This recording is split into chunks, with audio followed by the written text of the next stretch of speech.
They should stuff cupcakes in their faces to make it funny. Oh my. I can sing a song while we wait. Okay. I can. We are the world. We are the children. You are crazy. I was singing that song at night at 5 in the morning.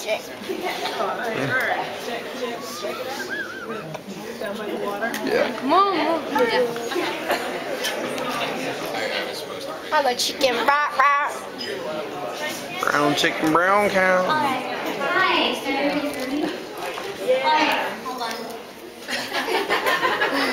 I'm Kelly. Hi, Kelly. Know me. I'm Jill's best friend of a very, very long time. To get my notes.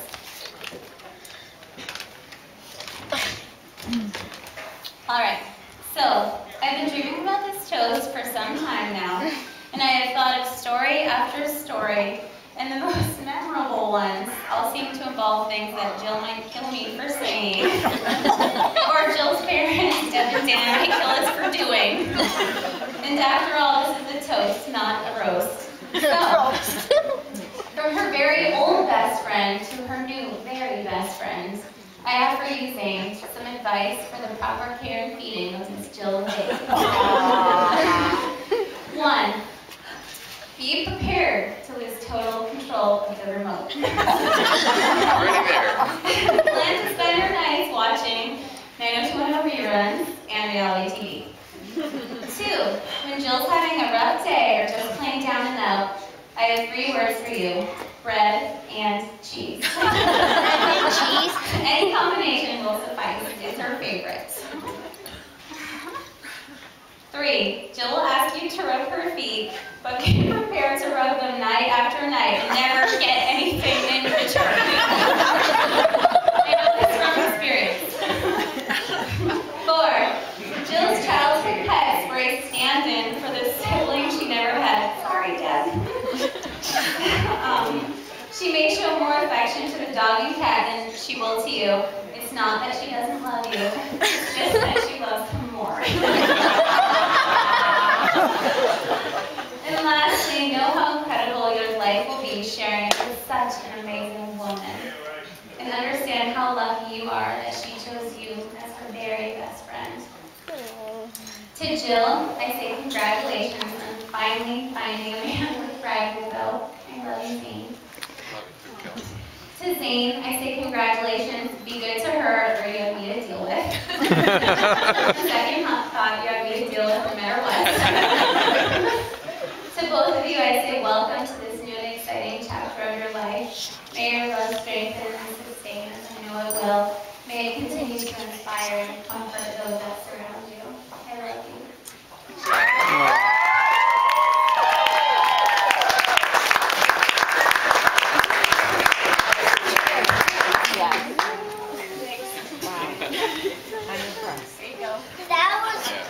Christian. Christian. My name is Jesse Wilbur. I'm Zane's best man. We met, as the story goes, 4 hours after he was birthed. There's actually a myth that I helped birth him. Yet to be proven. Well, it's my turn. Thank you very much. But I just want to say I'm actually very nervous about this. If you've met me the last few days, you know I'm not a shy guy. But if you saw me out there, you see how much this means to me. It really is something else, and I love it. But I actually, I chose a sort of a thematic scheme for what I would say. I chose a single word, devotion. Because when I think of Zane, he's very devoted to a number of things. I mean, devotion is defined sort of as a profound dedication, or really just sort of an earnest attachment to a thing or a person. And so throughout my years growing up with Zane, I mean, it started young. We had a devotion to finding adventure in the woods, even if it caused his father grave injury seeking us out. Sorry, Dennis, I remember that new one.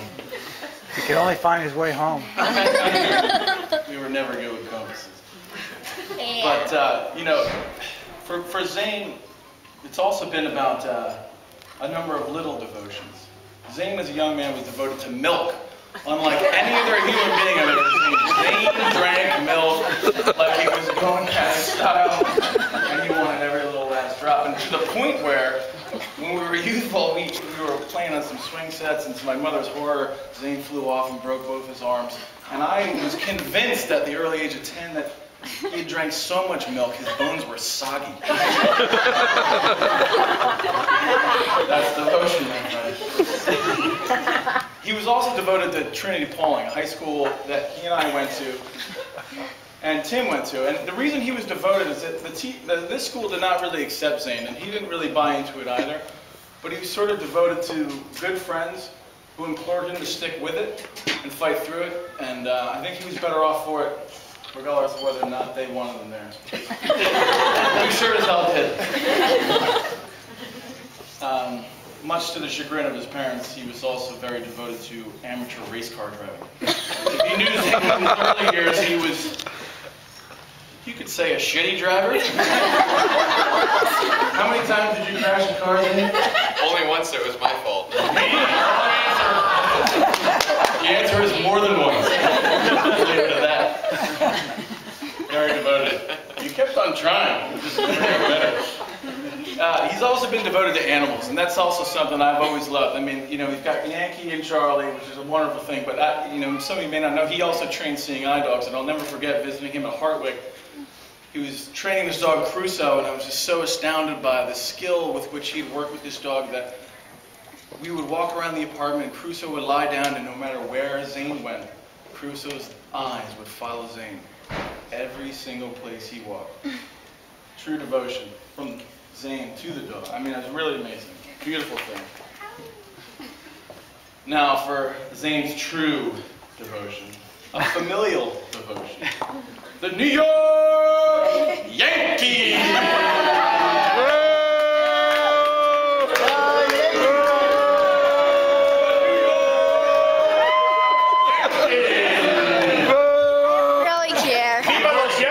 We've heard stories of Jill watching down 2-0 with Zane with the laptop, watching the Yankee games. But that's just the beginning.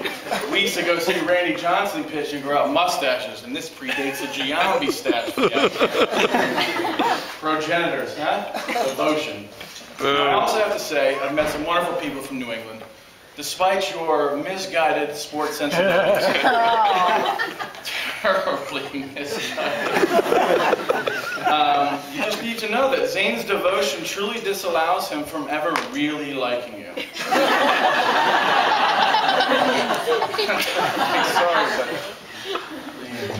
Sorry,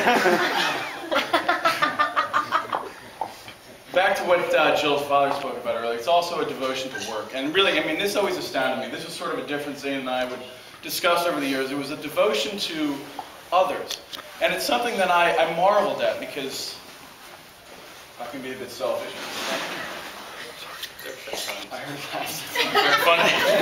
No, but truly, I mean, I always was so impressed and floored and flattered by the ability to which Zane and Jill both devote themselves to work to help others. If you hear details of what they do, none of you would want to do it, I assure you. But they do it because they're devoted, and it's a beautiful thing. And I also want to say, he's devoted to his friends. I moved to Portland, Oregon. I knew Jill and Zane in New York City. I mean, I didn't know Zane much longer, but we became good friends in New York, and they came down to Charleston. I moved across the country to Portland, Oregon, so we were separated by 3,000 miles in 2.5 years. And I saw him 3 days ago for the first time, and it wasn't like a minute had passed. And that was devotion, man. Stay in touch, baby. You're a good guy. So on this day, we have the LeVick couple, the Fitzgerald couple. They foster a new couple that I know forever Zane will remain devoted. Here's to you guys. I love you both.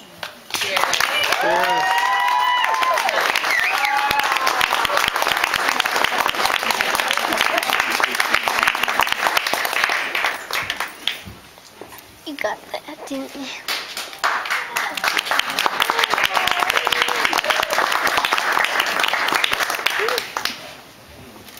We gonna dance now?